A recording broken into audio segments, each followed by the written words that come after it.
আজকের এই ভিডিওটা সকালবেলা শুরু করেছিলাম কিন্তু শেষ করেছি রাতের বেলা। কেন কিসের জন্য সেটা সব জানতে পারবে এই ভিডিওর শেষে।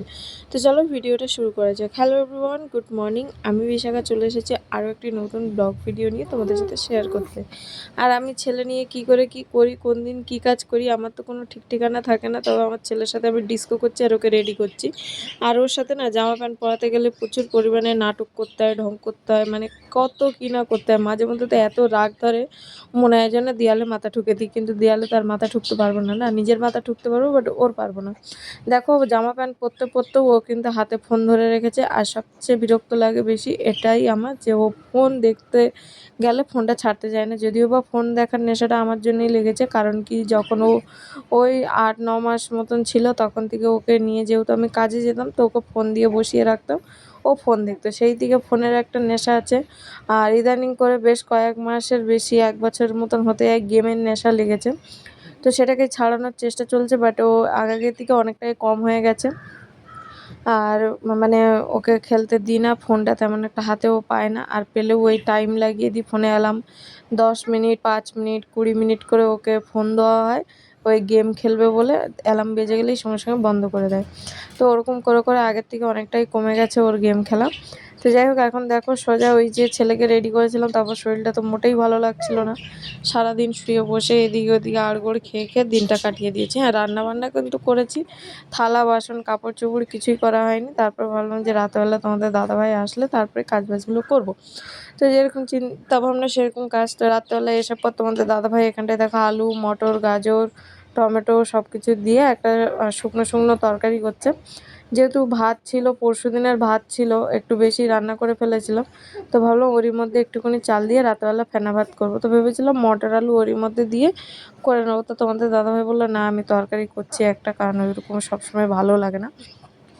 তাই বললাম ঠিক আছে। আর তোমাদের দাদাভাই এখানটায় কিন্তু তরকারি রান্না করছে, আর আমি বাইরে চলে গেছিলাম থালা বাসন ধুইতে। অনেক থালা বাসন যেহেতু ছিল, ধুইতে বেশ অনেকটা টাইম লাগবে, সেই চিন্তা ভাবনা করে আমি বললাম এখানটায় ফোনটা লাগিয়ে দিয়ে আমি চলে গেছিলাম। তো তোমাদের দাদাভাই তো ভিডিও পছন্দ করে না, দিয়েছি তাই বলছে তোমার জন্য আমার তরকারি খারাপ হয়ে গেছে, তোমার জন্য এইটা হয়েছে, তোমার জন্য ওইটা হয়েছে। তারপরে দুধ আনা হয়েছিল, এই দেখো দুধটা গরম করা হয়েছিল না, 2 দিন হয়ে গেছে। তো তোমাদের দাদাভাই আমাকে গিয়ে জিজ্ঞাসা করলো যে দুধ গরম করেনি। আমি বললাম না। তো সঙ্গে সঙ্গে ও এসে দুধটা গরম দিকে বসিয়ে দিয়েছে। আর আমার ছেলেকে ওদিকে 1 2 to 10 স্পেলিং লিখতে বলেছে। ও ম্যাজিক স্লেট নিয়ে বসে গেছে উল্টোপাল্টা আনথাবড়ি লেখার জন্য। তারপরে দেখো ওই যে এখান থেকে না দড়িটা খুলে দিয়েছিল তোমাদের দাদাভাই। তো আমি বললাম দড়িটা বেঁধে দাও, যেহেতু অনেক কাপড় চোপড় হয়ে গেছে। আর এই যে যে সিঁড়িটাতে দড়িটা বাঁধা হয়েছে, আমি এই দড়িটাতে যেই কাপড় মেলেছি না, সিঁড়িটা পুরো সোজা হয়ে গেছে। আবার তাড়াতাড়ি করে গিয়ে তাকে ঠিকঠাক করে একদম সাটিয়ে দিয়েছি দেয়ালের দিকে। তারপর দেখো এখানটায় আজকে আর কোনো বাছাবুছি করলাম না, এক ঘরে যা কাপড় চোপড় ছিল সমস্ত কিছু ধুয়ে নিলাম। ছোটো সোনার কাপড়গুলো রাতেবেলা করে আমি আগে ধুইতাম না, বাট এখন করে ভাবছি যে না, ধুয়ে নিই বলে ধুয়ে নিয়েছি। মানে যে কটা হাতের ধারে পেয়েছি সে কটা ধুয়ে নিয়েছি। এখনও কিন্তু বেশ 1 বালতির মতন আছে যেগুলো ধোয়া হয়নি বা কাচা হয়। যেগুলো খুবই দরকার ছিল সেইগুলোই ধুয়ে নিয়েছি, এবং যেগুলো এই সাইডে ছিল সেইগুলো ধুয়ে নিয়েছি। তো ওই যে ওপরের দিকে মানে যে বিল্ডিংটা আছে ওইদিকে একবার লাইট জ্বালছে, একবার বন্ধ করছে, যার জন্য এরকম ফ্লাশিং হচ্ছে। তো আমার ছেলে বই পড়তে পড়তে দেখো চলে এসছে, বলছে মামি তোমাকে আমি হেল্প করবো। আমি বলি না, তুই হেল্প করলে আমার আরও বেশি দেরি হয়ে যাবে। আর অলরেডি রাত হয়ে গেছে, আমাকে আর ডিস্টার্ব করিস না, তুই চলে গিয়ে পড়বি পড়, না পড়বি না পড়, আমাকে অন্তত ডিস্টার্বটা করিস না। বলতে ও তো অনেকক্ষণ ধরে জেদ করলো যে না আমি করব, তোমাকে হেল্প করব। বললাম না না, আমাকে হেল্প করতে হবে না, আমি একাই করে নেবো, তুই যা বলে ওর সাথে একটু তর্কাতর্কি করলাম। ও চলে গেল ওর বাবার কাছে গিয়ে নালিশ করতে। তারপরে এই যে 1 বালতি ধুয়ে নিয়েছি, তারপরে আরও 1 বালতি ছিল যেগুলো ধোয়া বাকি ছিল। বাট হ্যাঁ, সেগুলো কাঁচা হয়ে গেছিলো, শুধু ধোয়া বাকি ছিল। তো সেইগুলোই এখন ধুইতে এই যে চলে এসেছি। আর একটা গামলি মানে শুক্রবার দিন তোমাদের দাদাভাইয়ের অফিসে পার্টি হয়েছিল। তো গামলি, কড়া সমস্ত কিছু নিয়ে গিয়ে অফিসে রেখে দিয়েছে। তো নিয়ে আসতে বলি নিয়ে আসে না, বলে মনে থাকে না। তো ওই জন্য নিয়ে আসে না, একটু অসুবিধা হয়। আর ওই দেখো পেছন দিকে একটা বালতি যে আছে, ওই বালতিতে সোনার বেশ কিছু কাপড় আছে, তার মধ্যে পটিও আছে। তো ভেবেছি ওইগুলো পরে কালকেরে ধুয়ে নেবো বলে এগুলো আজকে ধুয়ে নিচ্ছি। আর আজকে হলো বৃহস্পতিবার। তো বৃহস্পতিবার দিন দেখো কী করছি আমি। আর ওদিকে যে লাইটটা বন্ধ করছে, অফ করছে, অন করছে, হয় জ্বালাবে জ্বালিয়ে রাখুক, না জ্বালাবে না করে রাখুক, মানে কী বলবো। আর আমার যে ফোনের ফ্লাক্সটাও জ্বেলেছিলাম সেটাও বন্ধ হয়ে গেল। তো তোমাদের দাদাভাই বলছে ফোন অফ হয়ে গেছে। আর সত্যি কথা বলতে লাস্টের দিকে না ভিডিও করতে করতে ফোনটা অফই হয়ে গেছিলো। তো কালকেরে আছে আমার ছেলের স্কুলে সরস্বতী পুজো। আমাদের যেহেতু সরস্বতী পুজো হয়ে গেছে, আর এখানে ব্যাঙ্গালোরে কালকেরে হবে সরস্বতী পুজো, মানে শুক্রবার দিন হবে সরস্বতী পুজো। তো এখানটায় কী সরস্বতী পুজো হবে তা জানি না। আবার আমার মেজো ভাসুরের যে মেয়েরা স্কুলে পড়ে সেই স্কুলে আবার নাকি হবে মার্চের লাস্টের দিকে সরস্বতী পুজো। তা গেছিলাম, বলছিল কাকি আমাকে সাজিয়ে দেবে। ঠিক আছে সাজিয়ে দেবো। তো দেখো ওই যে প্যান্টটা মেলার পরে না সিঁড়িটা দাঁড়িয়ে গেছিলো, আবার গিয়ে ঠুকে ঠাকে ওটাকে ঠিক করে আসলাম। ভাবলাম এখানে ছোটোখাটো যেসব জিনিসগুলো সেইগুলোই দিই, হালকা পাতলাগুলো, যেমন সোনার এই যে হালকা হালকা জামাগুলো এইগুলোই দিচ্ছি। আর প্যান্টটা যেহেতু জিন্সের প্যান্ট ছিল একটু ভারী মতন ছিল, দিতেই সঙ্গে সঙ্গে সিঁড়িটা দাঁড়িয়ে গেছে। তো এই জন্য তোমাদের দাদাভাইয়ের গেঞ্জি ফেঞ্জি ওগুলো আর ওদিকে দিচ্ছি না, মোটামুটি যেসব জিনিসগুলো সেসব এইদিকে দিচ্ছি।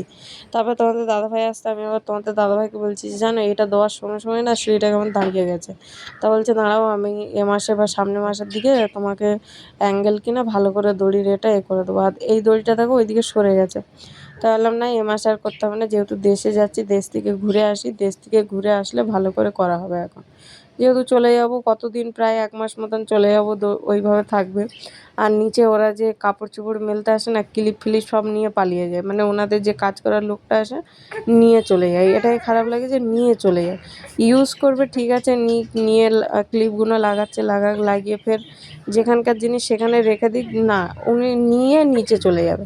আমি তো একবার ভাবছিলাম যে ওনাদেরকে বলবো, তো তোমাদের দাদাভাই বলছে না না বলতে হবে না, তুমি যখন দেখবে ওটা আমাদের ক্লিপ তুমি খুলে নিয়ে নেবে, বলার দরকার নেই। এবার না বললে তখন ভাববে যে আমাদেরকে না বলে আমাদের জিনিস নিয়ে নিচ্ছে। তো এদিকে আমি দেখো কাজ কমপ্লিট করে চলে এসেছি, এদিকে সোনা ঘুমাচ্ছে, তোমাদের দাদাভাই ওইদিকে বড় সোনার জন্যে করছে একটা ডিমের পোচ। আর আমাদের তো আজকে ফেনা ভাত আর তরকারি হয়েছে, তো তোমাদের দাদাভাই করে বেড়ে নিচ্ছে। তো ভেবেছিলাম রাত্রেবেলা একটু গা ধুইব, তো তোমাদের দাদাভাই বললো না আর করতে হবে না, প্রায় অনেকটা রাত হয়ে গেছে, চলে আসো খাওয়া দাওয়া করে নিই। আর সত্যি কথা বলতে খিদেও পেয়েছিল, তারপরে চিন্তাভাবনা করেই শুয়েছিলাম যে রাতে যেহেতু ফেনা ভাত খাচ্ছি সকালের দিকে উঠে কিন্তু বেশ খিদে পাবে। তো উঠে একটু আলুর তরকারি আর একটু রুটি করে ফেলবো, আর সকাল সকাল উঠে চান টান করে পুজো টুজো দিয়ে দেবো। তো এখন থেকে ভাবছি কালকের থেকে আমি আমার একটু রুলসটা পাল্টাবো। আর আমরা যখন খেতে বসি তখন দেখো সোনাকে কিন্তু এইভাবে শুইয়ে দিই, আর এখনও ও আমার পাশেই শুয়ে আছে, কুকু করছে। আর ওকে আমি নিচে এখন বেশিরভাগ রাখবো, যেহেতু অলমোস্ট 3 মাস ওর হতে যায়। তো ও না এখনও উবুড় হয় না, কটা দিন উবুড় হয়েছিল তারপরে আর উবুড় হয়নি, 1 দিন কি 2 দিন হয়েছিল। তো ভালো এখন থেকে নিচেই রাখবো ওকে। আমি যে ভয়েস ওভার দিচ্ছি ও বলছে ও কথা বলবে, তো দেখো এটা করছে, কোলের মধ্যেই আছে তাও কিন্তু ওর চলছে। তো যাই হোক দেখো ওকে যে নিচে শুইয়ে দেওয়া হয়েছে, ও ঘোলটে ঘোলটে ঘোলটে ঘোলটে কোথায় চলে গেছিলো। তারপরে ভেবেছিলাম যে সমস্ত থালা বাসন যেহেতু ধুয়ে নিয়েছি, আর কটাই থালা বাসন আছে ওগুলোও রাতেবেলা ধুয়ে নেবো। তো তোমাদের দাদাভাই বলছে না কালকে ধুইবে, আমি বলি কাল কাল করে কালে খেয়ে গেছে, আর কাল কাল করতে হবে না, এখন থেকে কাজ বাজ গুছিয়েই তারপরে শো। যেহেতু আমরা 10টার মধ্যে খাওয়া দাওয়া কমপ্লিট করে ফেলি, অনেকটাই টাইম থাকে এগুলো করে নেওয়ার মতন। আর আমার ছেলে এসে আমার সাথে ঝগড়া করছে, ও গেম খেলবে। তো চলো ভিডিওটা ছিল এই অবধি, ভালো লাগলে লাইক করো, কমেন্ট করে, শেয়ার করো, সাবস্ক্রাইব করো। টাটা।